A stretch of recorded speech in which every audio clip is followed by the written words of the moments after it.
ఒకప్పుడు చిన్న గ్రామంలో మల్లి అనే కుర్రపిల్ల ఉండేది. అబ్బో! తినడం అంటే అస్సలు ఇష్టం ఉండేది కాదు. మా అమ్మ తయారు చేసిన అన్నం చూడగానే తల తిప్పేస్తాను అని మల్లి మొహం పెట్టేది. తల్లి ఎంత పిలిచినా ఇంకాసలు నానగన్నం వేస్తావా అని చెడుగుడు పలికేది.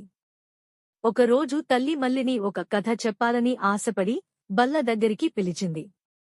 ఈరోజు అన్నం తింటే బుంటు కుక్క ఏం చెప్పిందో చెబుతా అని తల్లి చెప్పింది. మల్లి కళ్ళు పెద్దవి చేసి బుంటు మాట్లాడిందా అని ఆశ్చర్యపడింది. అవును, ఓ మాయా పిట్ట ఒకసారి బుంటుకు చెప్పింది, తినని పిల్లలు బలహీనంగా మారిపోతారు.